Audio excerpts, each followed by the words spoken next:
Iniciamos en 3, 2. Muy buenas noches. En esta oportunidad, la segunda Feria del Libro Virtual de Argentina presenta a Walter Espinal, quien nos cuenta acerca de su libro El paso a la palabra. Presentadora Débora Dante. Adelante, Débora. Muchas gracias, muy buenas noches. Un agradecimiento inmenso a esta segunda Feria Virtual del Libro de Argentina. Agradecimientos a sus directores, Alan Morales y César Salvatierra. Me siento muy orgullosa de por fin presentar a este gran escritor colombiano, antioqueño, que es Walter Espinal. Walter, muy buenas noches. Muy buenas noches, Débora. Muy buenas noches para los hermanos argentinos. Un saludo muy cordial, muy agradecido, querida tía, por la invitación. Y bueno, por acá contarles de la búsqueda que tengo con el lenguaje, mi gusto compartirlo por la poesía, por la literatura. Muy buenas noches. Qué felicidad tenerte por fin aquí. Bueno, quiero contarles a nuestros queridos amigos de la literatura quién es Walter Espinal. Walter Espinal nació en Medellín en 1980. Realizó estudios de filosofía en la Universidad de Antioquia y literatura en la Universidad Pontificia Bolivariana. Ha publicado los folletines de poesía La danza de Narciso 2009, con el que obtuvo una mención en el 12º Concurso Nacional Universitario de Poesía Universidad Externado de Colombia. El Pirata y otros poemas 2010 y El espectro del tigre 2015. En su ciudad tuvo contacto con varios talleres literarios. En el 2010 fue invitado al 12º Festival Internacional de Poesía de Medellín. El paso a la palabra 2021 constituye ya su ópera prima bajo el formato del libro, que es el que estamos presentando aquí y el que tuve el honor también de presentar en la Feria de Chile. Bueno, Walter, entonces bienvenido. Cuéntanos ese paso a la palabra, ¿cómo es que nace? Bueno, muy buenas noches de nuevo para todos. Ese libro del que habla Débora, que acaban de hacer la presentación, digamos que es una especie de síntesis, o ese libro recoge unas publicaciones previas, unos folletines de ese trabajo. Se escogieron varios textos que posteriormente conformaron el paso a la palabra. Esta obra cuenta con una serie de poemas inéditos y los poemas que aparecieron en su momento en El espectro del tigre, en El pirata y otros poemas, y en La danza de Narciso. Entonces, el paso a la palabra, también enfatizando mucho en el título, es el primer paso a la publicación en formato de libro, y también de alguna manera es golpear la puerta, tocar las ventanas de la tradición de la poesía antioqueña, tratar de dar un aporte, de unirme con un bracito de ese gran árbol que es la poesía colombiana, Débora. Entonces ahí estamos con este libro, con el paso a la palabra, pretendiendo sumarnos al camino que deben trasegar los poetas. Walter, uno tiene siempre un libro que ama mucho, de pronto porque fue el primero, de pronto porque a veces nos trae unos más satisfacciones que otros. Yo le llamo libros a todos tus libros. Yo no sé por qué le colocas folletines. Son libros y son geniales. Y obviamente pues este tiene una estructura, es más estructurado. De hecho tiene la recopilación de todos más otros poemas nuevos y unas cartas muy especiales que ahora vamos a hablar de ellas. Pero hay unos que traen como más satisfacción que otros. ¿Cuál fue el que más te gusta de todos esos que tienes?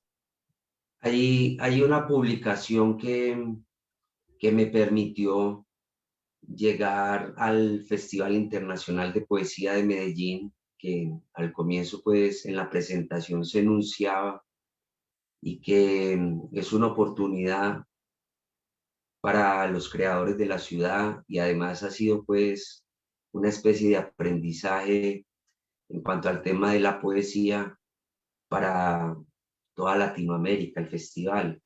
Entonces, con esa publicación de El Pirata y otros poemas, siento que se abrió una posibilidad, y le tengo mucho cariño a ese poemario, Débora, que me permitió, como le digo, acercarme a los grupos de poesía que hay aquí en la ciudad de Medellín, al festival, y a las personas y a muchos amigos también que a través de esa publicación se pudieron conocer. Es cierto, y yo creo que tú has sido, a pesar de que tienes mucha trayectoria y que eres muy buen poeta, tú has manejado más bien como un perfil bajo entre los, has asistido a talleres, ahora nos hablas de los talleres, pero por cuestiones de tiempo y por cuestiones también de tu personalidad no te has permitido salir a muchas partes a que conozcan tu obra, pero has tenido el privilegio que no todos los poetas tenemos, y es de haber estado no solo en la participación del Festival Internacional de Poesía de Medellín, que es uno de los eventos más anhelados por los poetas, sino que también te tocó presentar en varios de ellos. Así es, Débora. Precisamente esa posibilidad de adquirir más experiencia, que es fundamental en la poesía, de conocer poetas internacionales en otras lenguas, de llevar a cabo ese ejercicio tan riguroso que es la presentación. Por ejemplo, querida tía, tú que haces ese trabajo, que encaras un personaje, que lo preparas, que lo investigas, eso es un trabajo muy significativo, y eso amplía, digamos, la comprensión misma de la literatura, promociona los escritores. Y pensaba que, recordando un amigo, un poeta que aprecio mucho, que se llama Robinson Quinterosa, él manifiesta que la poesía se escribe no cuando nosotros queramos, sino cuando ella lo decide. Entonces, en esa medida, el aprendizaje y la experiencia es muy importante. Y este libro, El Paso a la Palabra, creo que apareció, pues, en el momento en que se dieron las cosas. La publicación de un libro para nadie es algo vedado. Sabemos que es difícil en la ciudad de Medellín, en Colombia, que se requiere de un monto económico, y más cuando se trabaja, tía, que tú me conoces desde abajo, desde el aprendizaje, desde la búsqueda, desde el silencio, desde lo que tú decías, la preocupación, no viajar de alguna manera por las nubes de la literatura, sino estar muy aterrizado y entender que es una construcción de mucho tiempo, y que he captado también la enseñanza de los maestros. También pienso en John Galán Casanova, que tuve la oportunidad de asistir a un taller de él, de conocer su obra, lo leo en este momento. Pienso también en este momento en el maestro Juan Calzadilla, que fue el primer autor, tía, que de alguna manera me enganchó con el tema de la poesía. Y en algún momento hablábamos también de la experiencia bonita de la familia en la biblioteca del abuelo, en la biblioteca de las tías, donde encontré unos tesoros literarios muy valiosos que fueron los que de alguna manera me enrutaron a lo que soy en este momento, un humilde profesor de literatura y un aprendiz de poesía. No, pero gracias a Dios ese camino y esa biblioteca y todos esos libros te atraparon y te sumergieron ahí porque eres un gran escritor y también eres un gran docente. No eres Por ahí estamos un haciendo también ese recorrido. has hecho ese camino tan bello y toda mi admiración porque admiro mucho los docentes, los profesores y obviamente pues mucho más de literatura. Bueno, entonces entremos en materia porque no quiero que nuestros amigos que nos están viendo y que nos van a ver más adelante se priven de estas poesías tan hermosas, esta obra tan hermosa tuya. Entonces, comienza. Bueno, voy a compartir entonces unos poemas que hacen parte del libro, El paso a la palabra, y también quiero compartir una carta de la que habló Débora, que pertenecen al libro, unas cartas que se titulan Cartas del Hombre Muerto, unas cartas que están firmadas por el nombre de Horacio Silvestre Quiroga Forteza, el gran escritor uruguayo, que parte de la vida incluso muere en Buenos Aires, Argentina.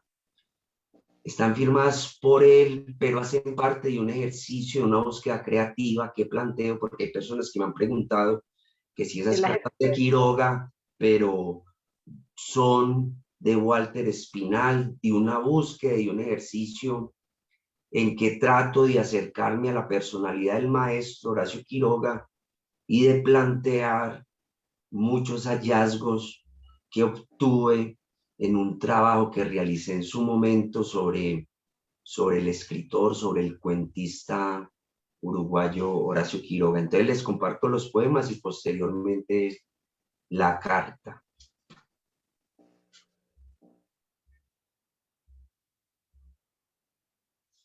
En Colombia, hermanos argentinos, hay una ciudad que se llama Santa Marta, que tiene un mar bellísimo, y allá en Santa Marta hay una parte que se llama Taganga, que la vida me permitió conocer, y este texto está inspirado en ese lugar y en la bahía hermosa que tiene Colombia de Santa Marta.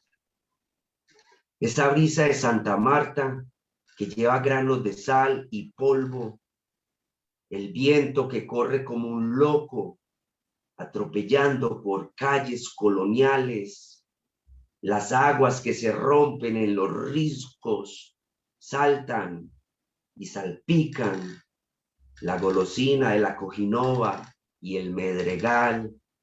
Esta bahía es como una copa donde bebe el Dios.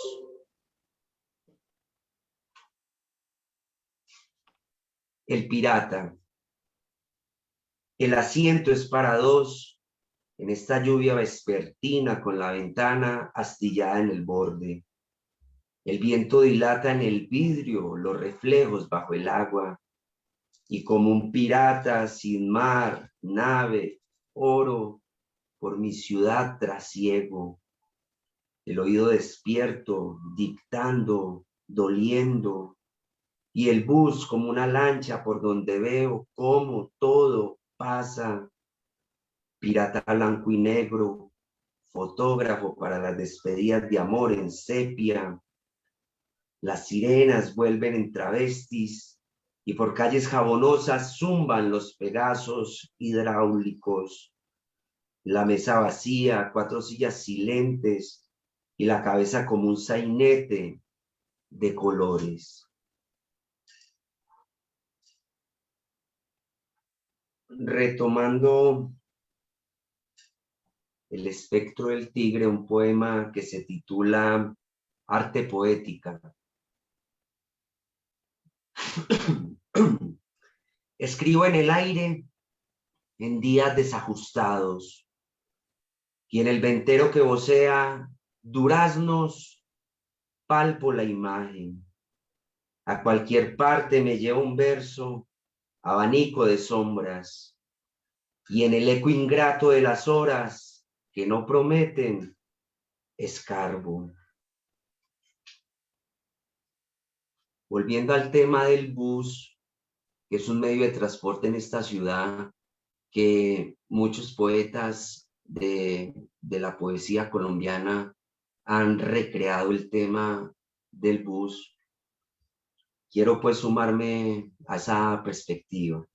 En el bus hay quienes apoyan su cabeza en la ventanilla y de su oído gotea la lluvia que abre el día. Otros pasajeros celebran el arribo a su destino cantando. Y el amor evocado en la última banca palpita en la luz intermitente. En el bus, los paisajes huyen como la cinta del cassette.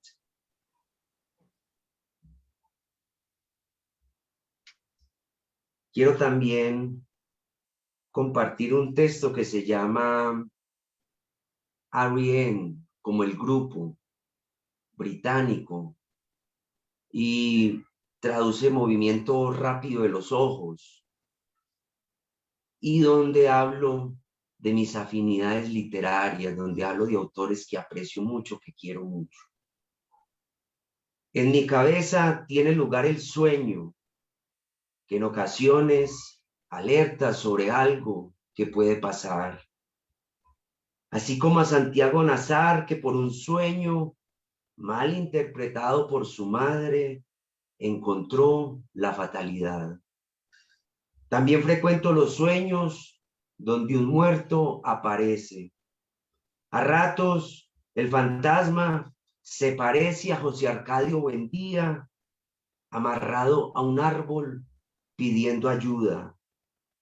Me han sobrado pesadillas con el diablo en el cerro Ingrumá, tomando guarapo, y los gatos negros debajo de la cama, y perseguí quimeras, dando brazadas por vinos baratos, fumando en parques desolados, aullando de la mano de Allen Ginsberg, hasta que el amor me hizo perder el sueño y los conejos solo querían aparearse en la finca. Entonces me hice amigo del insomnio, Baudelaire y las ojeras. Y hubo que ir a terapia, a llorar a Mauricio Babilonia, que le soltaron un tiro que lo dejó cuadripléjico, y tomar sagradamente las pastillas, la azul para los días grises, la roja para las noches oscuras, la amarilla del cianuro de emergencia. Y fue entonces que conocí la otra faceta del dios Himnos, quedaba profundo en los buses, cabeceaba en las reuniones, añoraba una almohada de lana, producto de las 1001 ovejas que en la vigilia calculaba. Me encanta. Y un poema que le escribí a un amigo. Yo vivo en el municipio de Bello, que es un municipio al norte de la ciudad de Medellín, del departamento de Antioquia. Un municipio que ha sido muy golpeado por la violencia. Y tuve un amigo que lo arrebató precisamente la violencia cuando yo era adolescente. Y Frank, como se titula el poema, reposa muy cerca a un cementerio donde yo vivo. Un cementerio que se llama San Andrés, que es muy cercano a esta casa de donde estoy hablando. Entonces les voy a contar de Frank. Hace noches que no vuelves a mi sueño, pero creo que tu risa no se apaga todavía cuando dominas el balón. Ibas a revelarme cómo con pólvora cerraron tu arco. Regresa entonces de la congelada vereda y hablemos de nuestros mundos parecidos. ¿Recuerdas esa noche que llevé una bandera de humo a las losas y evoqué los golpes de empeine, ahora secos? ¿Acaso no saber nada tuyo me sostiene de codos en la mesa, alerta los goles que el recuerdo dispara? Y voy a compartir a los hermanos argentinos, a mi querida tía, les cuento pues que yo debo agradecerle mucho a mi tía en la formación que tengo, en mi gusto literario, porque ella de alguna manera fue la que me encaminó a la literatura con su biblioteca, y ahora la promoción cultural que ella adelanta, su esfuerzo, el trabajo desinteresado por la literatura, que todos conocemos que en esta ciudad hay que luchar desinteresadamente, sin pecunio, por las letras. Mi tía ha hecho gran parte de su vida trabajando por la literatura, entonces yo con ella estoy muy agradecido. Y ella es la que, mi querida tía, que la quiero tanto, es la que me ha permitido acercarme a ustedes. Entonces les quiero compartir una carta fechada incluso en Buenos Aires el 21 de diciembre de 1922. Quiroga, Horacio Quiroga, que nace en Salto, Uruguay, en 1878, vive parte de su vida en Buenos Aires trabajando en un colegio, porque Quiroga también fue profesor, y muere también en Buenos Aires acosado por una enfermedad, por un cáncer gástrico, muriendo de dolor, inyectándose él mismo morfina. Entonces les voy a compartir esta carta. Buenos Aires, 21 de diciembre de 1922. Espérame acá un momentico, tía, que la carta es otra, pero también fecha en Buenos Aires. Buenos Aires, 26 de noviembre de 1936. Muy cercana esta carta a la muerte de Quiroga, que es en ese año, 1936. Hermanos Prudencio Quiroga y Pastora Quiroga. Todavía quedaba algún dinero de la herencia de nuestro padre, y los tres decidimos comprar una plantación de algodón. Cada uno invirtió su respectiva parte y accedimos a los terrenos que el gobierno para la época ofertaba en el Chaco. Por aquellos años trabajaba en Buenos Aires de profesor de castellano en el Colegio Británico. Saturado de parceladores, exámenes, hojas de vida y boletines de calificaciones. Apenas me alcanzaba el tiempo para recordar que tanto padre como amigo acababan de morir por la manipulación de armas de fuego. Supongo que atraídos por la selva, hermanos queridos, asumieron con liderazgo el reto de sacar adelante la hacienda, pero encontraron una jungla sin colonizar, donde la falta de agua potable dejaba en jaque la vida humana. La casa construida con nuestras manos requería un labriego permanente. Por lo tanto, ante dicha necesidad, tramité ante el Colegio Británico una licencia no remunerada para adelantar reformas en el latifundio. Ambos fueron testigos de las faenas de Rosado de Montes a las que me consagré. Madrugaba con machete colgado del cinto e iniciaba el jornal antes de que saliera el sol. Posteriormente, regresaba con la oscuridad de la luna. Aprovechando que Prudencio cursaba estudios de zootecnia en Montevideo, decidimos aventurarnos en la cría y reproducción de cerdos.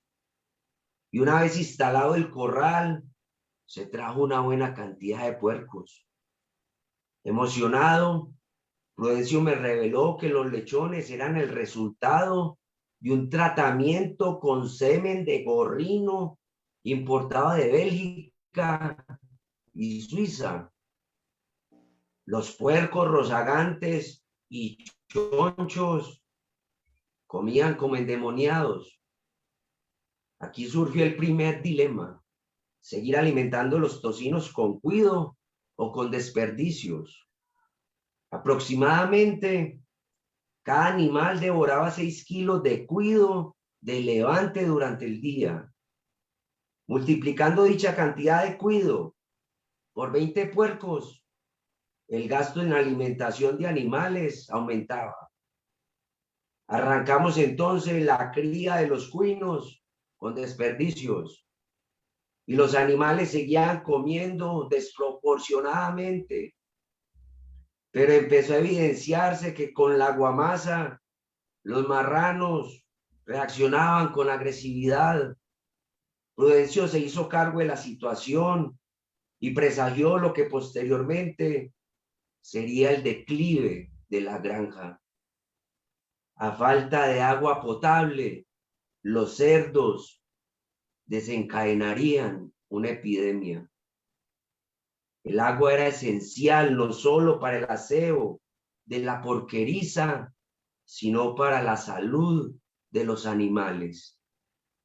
Los lechones comenzaron a enfermarse y el corral se convirtió en una inmundicia, con pilas de excremento por todas partes, desechos que fueron trayendo la plaga. Nuestra servicial hermana pastora fue la única persona que aceptó hacer el aseo del chiquero, sin advertir que la poca agua que le suministrábamos propició que llevase a diario en las manos restos de mierda. Tuve que regresar a Buenos Aires porque mi licencia de trabajo ya concluía, pero a través de cartas que compartimos, siempre estuve enterado de que, aparte de la hediondez, Pastora hacía unos asados exquisitos. Repentinamente, queridos hermanos, contrajeron una fiebre que alcanzaba los 30 grados y una serie de dolores de estómago impidió que estuvieran al frente de la porqueriza. El detrito los invadió hasta que ustedes mismos se deshidrataron debido a la diarrea. Hoy la granja no tiene ni rastro de animales, pero en cada rincón se conservan los sueños que los tres en noches de bohemia trazamos. Extrañándolos mucho, Horacio Silvestre, Quiroga Forteza. Qué maravilla.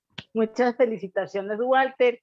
Yo sé que más adelante vamos a tener la oportunidad de hablar de tantas cosas que se quedan ahí en el tintero, pero esta fue una muestra de lo que es este gran escritor y sobre todo este gran ser humano. Te quiero mucho y me siento muy orgullosa de ti. Ya, Dios le pague. Un abrazo a los hermanos argentinos. Tengo gran admiración por la literatura argentina, por Borges, por Cortázar, por Bioy Casares, por tantos escritores argentinos, por Enrique Molina y tantos que haría falta enunciar. Muy agradecido con la invitación y bueno, un abrazo y feliz noche para todos. Muchas gracias. Segunda Feria del Libro de Argentina. Muchísimas gracias a Alan Morales y César Salvatierra y a todos su equipo. Una feliz noche desde Colombia.